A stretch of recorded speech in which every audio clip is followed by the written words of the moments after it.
Hello and welcome to This Day. I'm BJ Arnett. My guest is the author of Seeking a Familiar Face. She is May Patterson. Thank you so much for joining us today. Oh, thank you for having me. It's good to be able to do those things that before the camera begins and giggle together and talk about things that are important to us. And we were speaking earlier about how important it is to have that physical book in our hand. Yes, yes. You know, I like Kindle and all that. We want, you know, all that stuff to happen in right order. But there's something to be said for being able to hold the book in the hand and to flip the pages itself and to really, I don't know, for me it's kind of like I feel what the author is saying better when I can hold it in my hand, Right. and you know, do my bookmark thing and write in the margins. I do that. I'm really bad about that. Well, it helps. It Helps you does. understand it better. It does. It helps you understand it better. But before you became an author, there was a life before being an author. Yes, there was. So talk to us about what God has done in your life, or what has moved you to be the writer that you are. Oh, well, a long time ago, I was a young mother, and I had 3 children under 3. Oh, God bless you.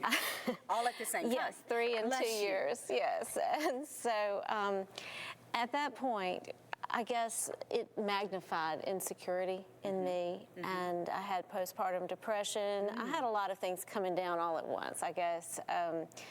When you are struggling with insecurity anyway, and sometimes depression, and then you have a big load, you know, suddenly thrust upon you, it magnifies all that, and that's what happened to me. When you take a look at all that was thrust upon you, how were you able to navigate getting out of it and not succumbing to it? Because many women and men, especially today, seem to succumb to those things that are happening around them and allow them inside of them instead of pushing them away. Yes, it's easy to let that collapse you on the inside, that weight. And I started reaching out to God really for the first time, even though I grew up in church and I prayed, but I started going looking for Him every day, pleading, clinging to Him in a new way. I knew I had come to the end of myself.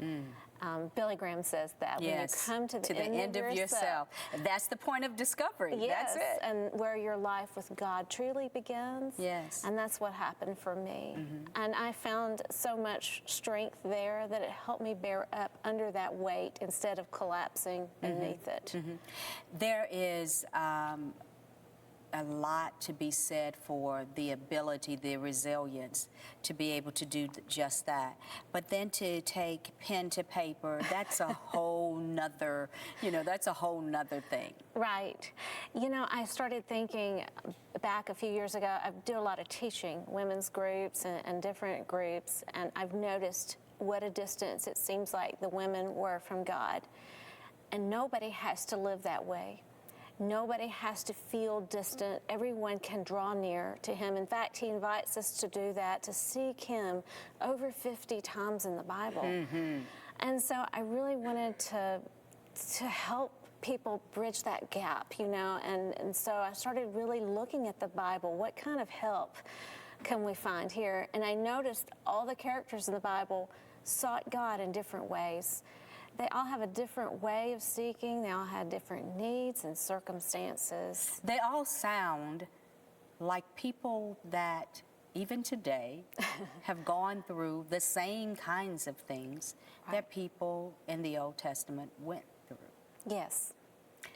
Not the same circumstances. Not the same circumstances, but No. some of the same emotional upheaval, or some of, you know, when I think about, there's a story of a woman who actually tells her husband to go sleep with someone else so that she can have. That's really desperate. That's really desperate. Yeah. But just the other day, I spoke to a woman who had gone through that kind of thinking.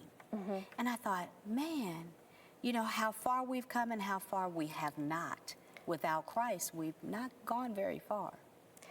We have the same emotions, the same hurts, the same type of things. And I just started looking in the Bible at all those seekers in there, and every character, every chapter features a different character in the book. And I just wanted to let the reader find themselves in those stories, because we can gain a lot. We can learn so much from their stories. You know, what do you say to young people, and I guess some seniors too, say things like, well, I can't really relate to the Bible. The stories don't really speak to me.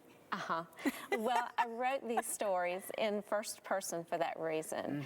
And I used biblical verses and references, but I also put some artistic license in there, used some extras to make these people seem real to them, and to really bring the characters to life and let them speak truth. And because I know a lot of times it is just words on a page and they don't seem real. And I wanted to work to make them as real as possible to the readers.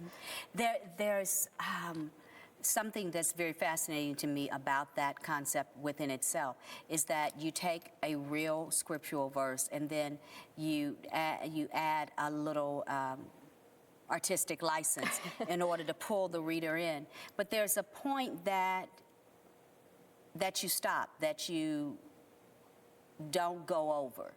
And, you know, we were talking about movies just before we started. And there's so many movies out today that take artistic license and move it so far away from the original meaning of what God was saying with this scripture and this reference, that it just, that is not the story. Right, right. How do you keep the barriers, if you will, the safety zone, and still add that something that pulls that today person? Right. That I tried to really look at the facts first. That's good. And then try to build what might have brought them to this point when the Bible didn't speak.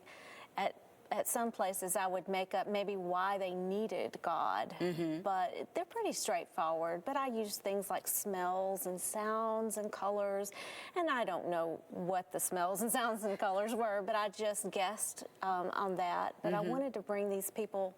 My main point in doing that is that they were real people, not elevated people. Right, real just people like with real us. issues, with real life. Right, and I used to look at Bible characters as someone special, a cut above, you know, but they're just like us. And so I wanted to paint them in that light. As a writer, you go through building a storyline and building characters and shifting emotions through what you write. And it's almost like this great wave that takes you when you pick up a book and begin to read. There's this wave that takes you away into the storyline. When you're looking at a book like this one, Seeking a Familiar Face, that the title alone says, I'm looking for myself.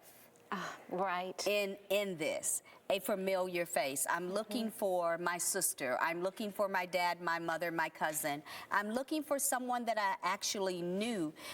I need to recognize them in the descriptions that you give. But then to move from recognizing that face to being transformed by hearing about their journey. What does that mean? What is that like? How does it really work? Well, I think we can see truth in their stories, but really no change or transformation occurs without being in the presence of God. I don't think you can change long distance from Him. No. Really, apart from Him, we can do nothing. And so I use those stories just as a way to encourage readers to go after God, to seek Him every day, and be encouraged by those other people that have, knowing that they will be rewarded for doing so and for looking for Him. You know, there's a point in your life that you recognize that looking for Him is not enough, but only finding Him really is, and which you just mentioned, that's the beginning. The finding Him is the beginning of the journey, if you will. When you take a look at the reaction to this book, what do you see people saying in their personal journey as to how this has worked for them and how they've moved differently by reading your book? I've found that some people have not taken this seriously. And I've had a lot of people say, I really hadn't thought of this as a practice. You know, seeking is almost as much of an attitude as it is an action. Yes. And so if you go through your days looking for God's greatness, looking for his fingerprints, you know, looking for the way he's at work, it changes your outlook. It changes the way you view the world. It changes the way you view relationships and how you act too, if you are constantly aware of his presence. And so I've had a lot of readers say that this has really raised my awareness that I need to be doing this more than just once or twice a week, but really every day and in everyday moments too. You know, you mentioned once or twice a week, and that's so true because we're accustomed to a Tuesday night service or a Wednesday night service or whatever weeknight service, and then of course Sunday service. And we sit ourselves in the pews and receive a good word from the pastor, but what God is really needing us to do is not just receive that word as hearers only. He wants us to take action upon that word. And many times that means delving into having a time with him, seeking his face, Right. and listening to him. There's something that seems to be like that missing part of the message for people, that they think it's okay to come into the building on that weekday and leave, and then come in on that Sunday and leave. And for many, we're finding it's two separate lives, your church life and your everyday life, if you will. Right, right. So how do we help people understand that we can't be double-minded, or we can't be someone who is constantly retracing their own steps back to the Savior, trying to feel better, get better, Right, right. instead of just simply staying, you know? Right, yes, that is a big problem, I think, for a lot of us. And certainly, you know, I've had those issues too in the past. And this really helped me, though, going after him every day. I give a lot of practical advice in the book, steps to take, practical steps like making a slogan every day for seeking. Wow. That helps our mind. Meditating on one verse, just get one verse and put it on an index card and put it on the dashboard or something, and get it out at stoplights and meditate on that one verse. Nothing hard necessarily, but there's a lot of things that you can do to remind yourself. It's good too to vary it. Our minds do best, I think, with variation. And so I try to give a lot of different ideas throughout the chapters, and there are also questions at the end of each chapter to discuss with a friend or a Bible study group. I think it's so good for us to have a spiritual conversation with our friends. Helps us bond better and learn from one another. And so I was glad to add those to the book. You know, there's a real rejuvenation moment when we come back to a word that maybe we read some many years ago, and then we get to come back to it as, I don't know, like it seems like every year of my life I learn something new from a very familiar verse. Right. But because I've grown, it's like different to me, and I get something better from it. Well, I know that seeking a familiar face is just the beginning of receiving all that God has for us. So, and I thank you so much for allowing God to use your hands to write this book. There's so many more questions to come, so we're going to keep it going, and we're going to talk further about seeking a familiar face. We'll be back.